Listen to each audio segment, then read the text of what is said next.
All right, you guys, it's been a little minute, but let's get down to business. Welcome back to another Dragon Ball Gekishin Squadra video. Probably the game I'm most excited for this year outside of Silent Hill that can finally break me out of the Dragon Ball Legends purgatory, man. This is most likely going to be a relatively short video where I wanted to talk about the release date of the game that technically got leaked, but we'll go over all of that in a bit. So if you haven't already, consider leaving a like on the video because I really do want to take this game seriously when it comes to content. Subscribe to the channel and let's hop in.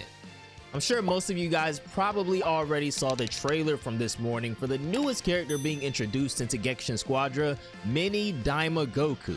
In case you haven't, we'll go over the trailer here. That way I can do an actual breakdown with you guys. But before that, there was another Gekishin Squadra update as well. So as of this morning, pre-registration for the game was announced for everything except I think Switch so far, and I'll be sure to link that in the description for you guys. But the link from the official Gekishin Squadra Twitter account is gonna read, pre-registration starts now, with a link to the forum of course and website in the reply tweet down here.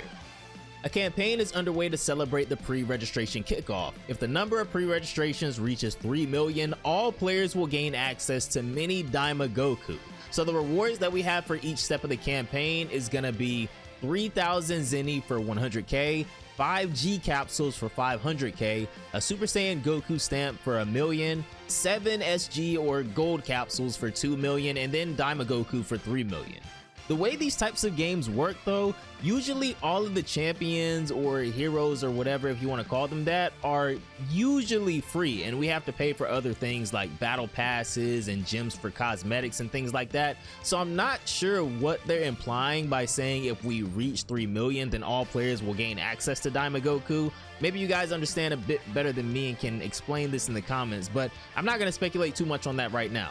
So make sure you guys all fill out the pre-registration form so we can get all of our rewards, even though we have to get to 2 million to even get decent ones, but it is what it is. So now let's take a closer look at Daima Goku himself.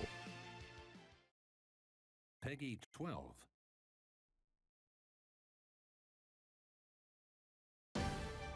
Okay, leave it to me. Here I come. Power pole, extend! Oh, ha, that's pretty cool. Okay, so Power Pole looks like it has a lot of range actually. Nice work, Pansy.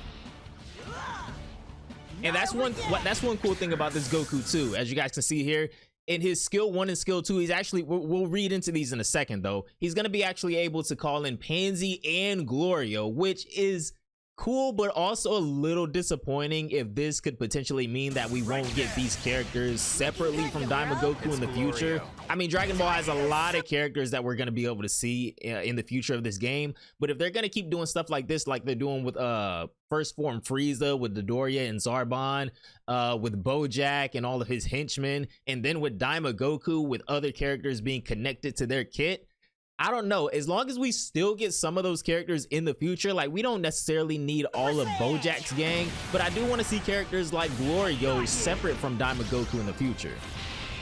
I think we can call it here.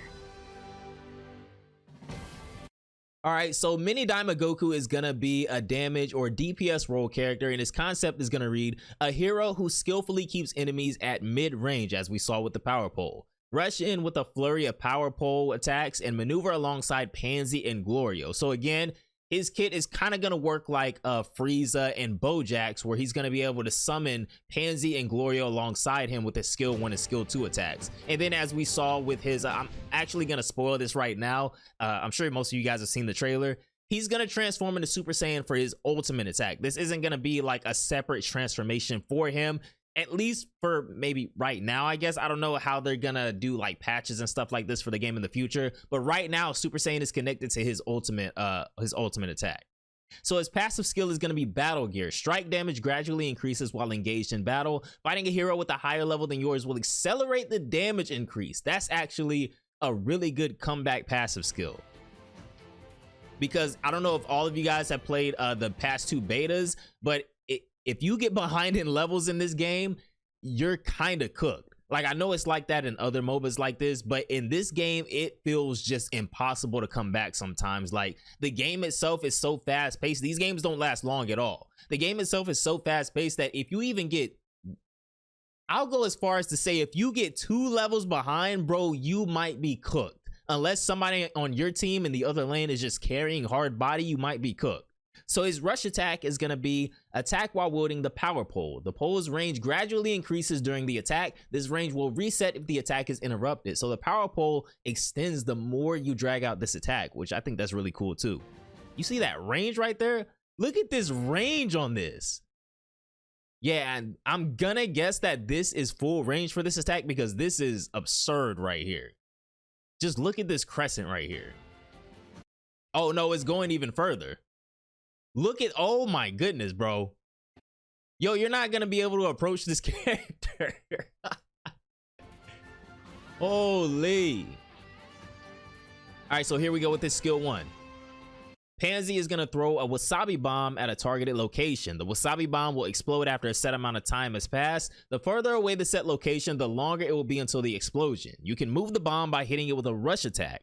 Enemies caught in the explosion will suffer continuous damage. The wasabi bomb will explode upon being hit by the power pole and will unleash a larger explosion with increased AoE if hit by lightning bolt. So if you combo this with Glorio, it's going to have a larger AoE. And I wish they kind of did what they did for Pansy's Wasabi Bomb and Sparking Zero, where it gives you, it stuns the enemy too. I mean, maybe that would be just way too strong, especially since the AoE size gets increased if you combo it with Glorio. I feel like that would be pretty cool though. He gets extended range with Power Pole, Wasabi Bomb stuns, and you can increase the range of the AoE with Glorio. For one, being able to kind of move the bomb around with your rush attack and also make it explode voluntarily and extend the range, bro, this character is gonna be, it's gonna be pretty cool using this character, man. I'll say that. And now they're gonna show, okay, making it, damn, that, yo, that AoE is actually pretty freaking large, bro.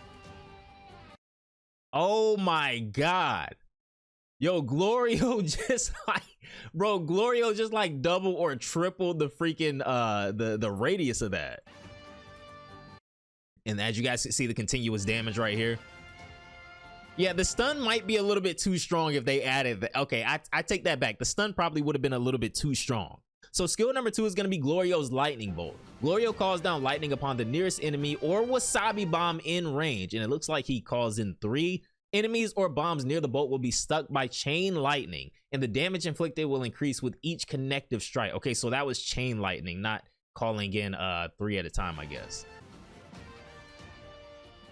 Okay, so if they're near, if the Wasabi Bomb or other enemies are near whoever you targeted with Lightning Bolt, they're also gonna get hit. That was pretty cool. And it hitting Vegeta over here. I mean, maybe you needed someone in this mid area right here for it to connect to Vegeta. Maybe it wouldn't have hit Vegeta just if Krillin wasn't here. I don't know. All right, so skill number 3 is gonna be Power Pole Dance. Sweep through the surrounding area with a power pole performance. Damage dealt increases the farther away enemies are. If hit during this skill, the first instance of damage will be halved. Gain energy defense up and movement speed up if hit by an energy attack, and gain strike defense up and movement speed up if hit by a strike attack. Can move while attacking. Activating a rush attack will cancel this skill. Okay, so you can use this for movement as well, which is going to be really helpful too. So you can just charge through an enemy beam attack or something like that. Although if you do get hit by an energy attack, you'll gain energy defense up and movement speed up. And if you get hit by a strike attack, you'll get strike defense up and movement speed up. But being able to go through other characters' attacks is going to be really useful. And you can also just move freely while using this attack. And you can cancel with rush attack as well. But his last skill is going to be, his super attack actually is going to be Swift Spark. Transform into a Super Saiyan and dash toward a target position, unleashing a barrage of high-speed attacks. Gain immune to all from the start of the transformation until the dash forward. Following the barrage, move a set distance based on directional input and deal additional damage with an energy explosion. The farther away you are from your target, the more the AoE and movement range after the barrage increases. The more damage taken while immune to all, the more damage will be dealt by the final explosion. So this is definitely a super attack that you want to press while you're getting attacked for all of those extra buffs and things like that. You kind of want to use this against ranged characters because the farther you are away from your target, the more the AoE and movement range after the barrage increases. So I can see this being good against characters like Piccolo, against Krillin even. This can definitely snipe out certain characters. Yeah, and then it's gonna do increased damage and all that stuff too. Transform into a super, so you're immune to all from the startup of the animation through the end of the transformation and dash forward. So during that time, hopefully they're attacking you where you can get all these extra buffs and stuff like that too.